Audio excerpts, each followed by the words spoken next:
ಈಗ ಒಬ್ಬ ಕಾಲರ್ ಇದ್ದಾರೆ ಹುಬ್ಬಳ್ಳಿಯಿಂದ. ನಿಂಗಯ್ಯ ಅವರು ಕರೆ ಮಾಡಿದ್ದಾರೆ. ನಮಸ್ತೆ ನಿಂಗಯ್ಯ ಅವರೇ. ನಮಸ್ಕಾರ ಮೇಡಮ್. ನಮಸ್ಕಾರ. ಯಾರ ಬಗ್ಗೆ ಕೇಳಬೇಕಿತ್ತು? ನಮ್ಮ ಬಗ್ಗೆನೇ ಕೇಳಬೇಕು. ಡೇಟ್ ಆಫ್ ಬರ್ತ್ ಹೇಳಿ. ನಮ್ದು ಡೇಟ್ ಆಫ್ ಬರ್ತ್ ಕರೆಕ್ಟ್ ಇಲ್ರಿ, ಅದು 10/8/1983. ಅಂದ್ರೆ ನಿಮ್ಗೆ ಪಕ್ಕಾ ಗೊತ್ತಿಲ್ಲ ಅಲ್ವಾ? ಹಾ, ಪಕ್ಕ. 1ರಿಂದ 108 ಒಳಗಡೆ ಒಂದು ಸಂಖ್ಯೆ ಹೇಳಿ. 5. 5.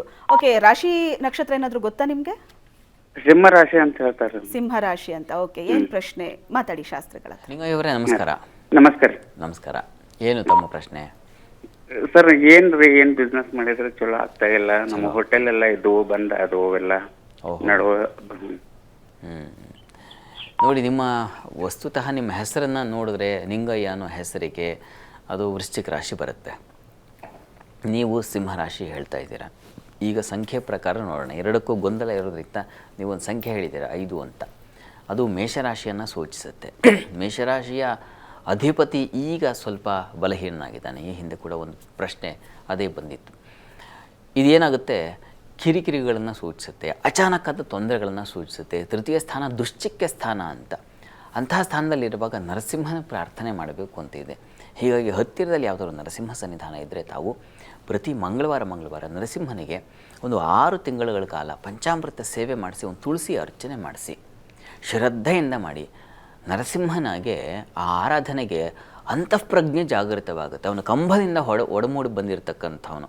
ಹೀಗಾಗಿ ನಮಗೆ ಅಜ್ಞಾನ ಅನ್ನೋ ಕಂಬ ಆವರಿಸಿದರೆ ಅದು ನಿವಾರಣೆಯಾಗಿ ಒಂದು ದಾರಿ ಸೂಚನೆ ಆಗುತ್ತೆ ಇವರೇ. ಹೀಗಾಗಿ ನರಸಿಂಹನ ಪ್ರಾರ್ಥನೆ 6 ತಿಂಗಳ ಕಾಲ ಪ್ರತಿ ಮಂಗಳವಾರ ತಪ್ಪದೇ ಮಾಡಿ. ಖಂಡಿತ ನಿಮಗೊಂದು ದಾರಿ ಗೊತ್ತಾಗುತ್ತೆ. ಯೋಚನೆ ಮಾಡಬೇಡಿ. ಒಳ್ಳೆಯದಾಗಲಿ. ಧನ್ಯವಾದಗಳು ಕರೆ ಮಾಡಿದ್ದಕ್ಕೆ. ಇನ್ನು ದಾವಣಗೆರೆಯಿಂದ ಸಹನಾ ಅವರು ಕರೆ ಮಾಡಿದ್ದಾರೆ. ನಮಸ್ತೆ ಸಹನಾ ಅವರೇ. ನಮಸ್ತೆ ಮೇಡಮ್. ನಮಸ್ತೆ. ಯಾರ ಬಗ್ಗೆ ಕೇಳಬೇಕು ಮೇಡಮ್? ಸಣ್ಣ ಮಗನ ಬಗ್ಗೆ ಕೇಳಬೇಕಾಗಿತ್ತು. ಎಷ್ಟು ವರ್ಷ ಮಗನಿಗೆ? ಅವನಿಗೆ 10 ವರ್ಷ ಮೇಡಮ್. 10 ವರ್ಷ. ಡೇಟ್ ಆಫ್ ಬರ್ತ್ ಹೇಳಿ. 12/9/2014. ಸಮಯ ಮಧ್ಯಾಹ್ನ 1:35 ಮೇಡಮ್. 12/9/2014. ಸಮಯ ಮಧ್ಯಾಹ್ನ 1:35. 1:35. ಹಾ. ಏನ್ ಕೇಳ್ಬೇಕಿತ್ತು ಮಗನ ಬಗ್ಗೆ? ಒಂದು ವಿದ್ಯಾಭ್ಯಾಸದ ಬಗ್ಗೆ ಸ್ವಲ್ಪ ಕೇಳಬೇಕಾಗಿತ್ತು ಮೇಡಮ್. ಮಾತಾಡಿ ಶಾಸ್ತ್ರಿಗಳ ಹತ್ರ. ನಮಸ್ಕಾರ ಸಹನಾ ಅವರೇ. ನಮಸ್ಕಾರ ಗುರುಗಳೇ. ನಮಸ್ಕಾರ. ನಮಸ್ಕಾರ. ಮಗನ ಬಗ್ಗೆ ಕೇಳಬೇಕಾಗಿತ್ತು ಗುರುಗಳೇ. ಗೊತ್ತಾಯಿತು.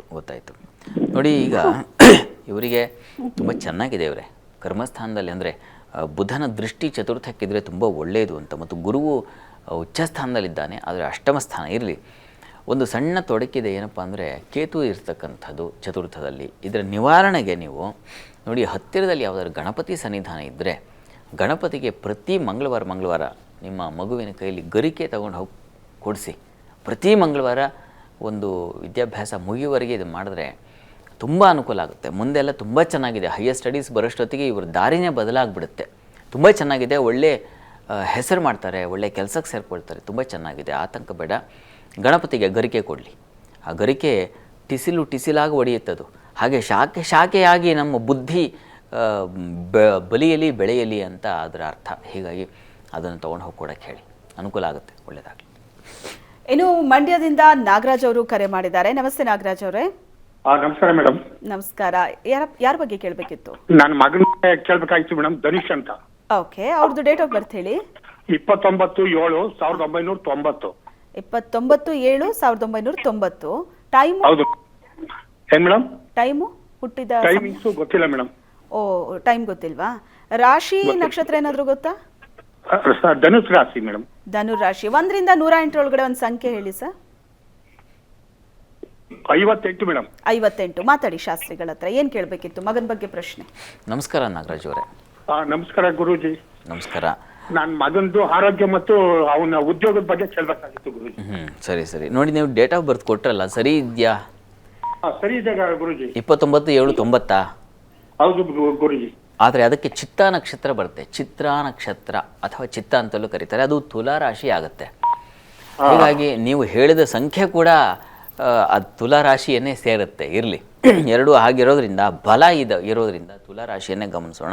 ನೋಡಿ, ರಾಶ್ಯಾಧಿಪತಿ ಈ ಜಾತಕದ ರೀತಿಯಲ್ಲಿ ಶುಕ್ರ ಇರ್ತಕ್ಕಂಥದ್ದು ಮಿತ್ರ ನಕ್ಷತ್ರದಲ್ಲಿ ಅನುಕೂಲ ಆಗುತ್ತೆ. ಗಾಬರಿ ಮಾಡಿಕೊಳ್ಳೋ ಅವಶ್ಯಕತೆ ಖಂಡಿತ ಇಲ್ಲ. ನೋಡಿ, ಒಂದು ಸರಳವಾದ ಮಂತ್ರ ಇದೆ. ತುಂಬ ಸರಳವಾಗಿದೆ. ನೀವು ರೆಕಾರ್ಡ್ ಮಾಡ್ಕೊಳ್ಬಹುದು ಅಥವಾ ಆಮೇಲೆ ಇದನ್ನು ಪ್ಲೇ ಮಾಡ್ಕೊಂಡು ನೋಡಬಹುದು. ಯಾ ದೇವಿ ಸರ್ವಭೂತೇಷು ಬುದ್ಧಿರೂಪೇಣ ಸಂಸ್ಥಿತ ನಮಸ್ತಸ್ಯೈ ನಮಸ್ತಸ್ಯೈ ನಮಸ್ತಸ್ಯೈ ನಮೋ ನಮಃ. ಈ ಮಂತ್ರವನ್ನು ಪ್ರತಿ ದಿವಸ 108 ಬಾರಿ ಶ್ರದ್ಧೆಯಿಂದ ಹೇಳ್ಕೊಳ್ಳಿ. ತುಂಬ ಅನುಕೂಲ ಆಗುತ್ತೆ.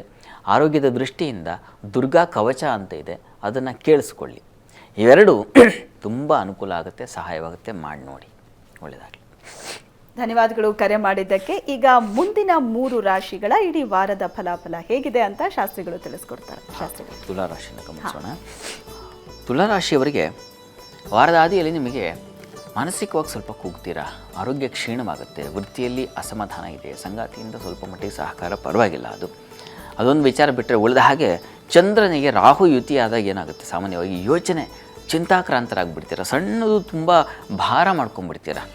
ಹೀಗಾಗಿ ಆ ರೀತಿಯ ಒಂದು ಲಕ್ಷಣ ಇದೆ.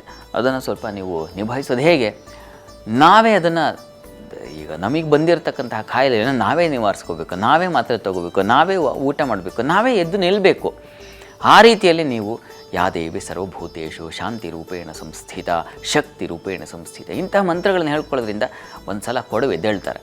ಆ ರೀತಿಯಲ್ಲಿ ನೀವು ವಾರದ ಆದಿಯಲ್ಲಿ ಮಾಡಬೇಕಾಗಿರ್ತಕ್ಕಂಥದ್ದು. ಇನ್ನು ವೃತ್ತಿಯಲ್ಲಿ ಅಲ್ಲಿ ಏನಾಗಿದೆ, ಚಂದ್ರನೇ ಆಗಿದ್ದಾನೆ. ಹೀಗಾಗಿ ವೃತ್ತಿಯಲ್ಲೂ ನಿಮಗೆ ಸ್ವಲ್ಪ ಕಿರಿಕಿರಿ ಆಗ್ತಕ್ಕಂಥ, ಹೀಗಾಗಿ ವೃತ್ತಿ ರೂಪೇಣ ಸಂಸ್ಥಿತ ಇವೆಲ್ಲ ಹೇಳ್ಕೊಳ್ಳಿ, ಪ್ರತಿ ದಿವಸ ಹೇಳ್ಕೊಳ್ಳಿ, ಬಹಳ ಒಳ್ಳೆಯದಾಗುತ್ತೆ.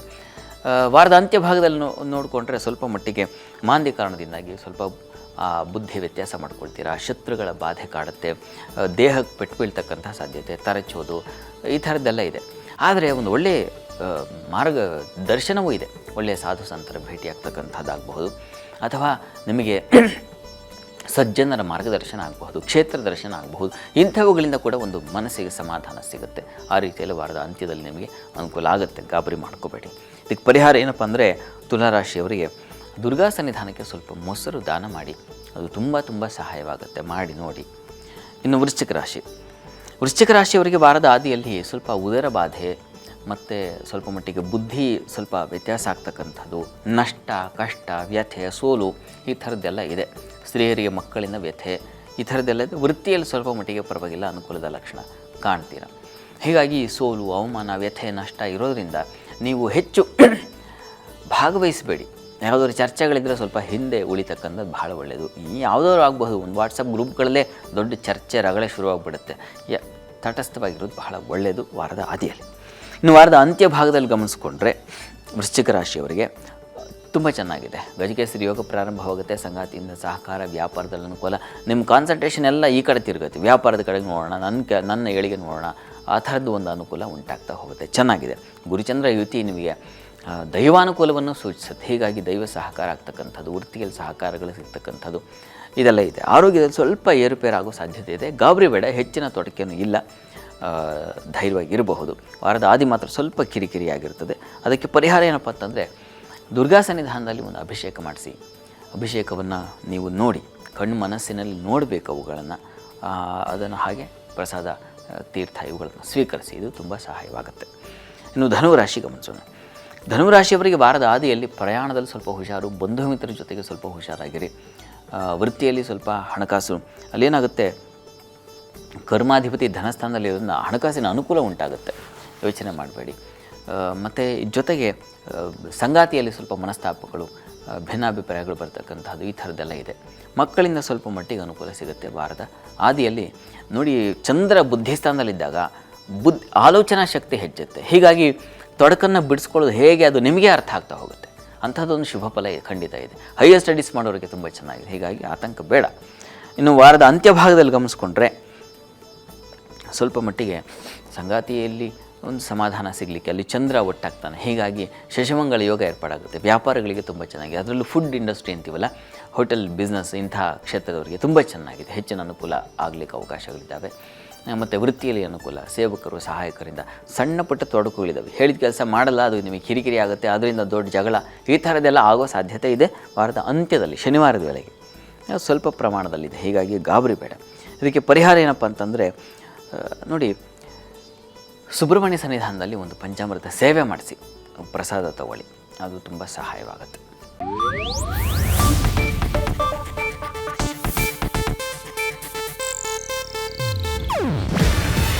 ಇದು ಏಷ್ಯಾನೆಟ್ ನ್ಯೂಸ್ ನೆಟ್ವರ್ಕ್ ಪ್ರಸ್ತುತಿ. ನೀವು ನೋಡ್ತಿದ್ದೀರಾ ಏಷ್ಯಾನೆಟ್ ಸುವರ್ಣ ನ್ಯೂಸ್.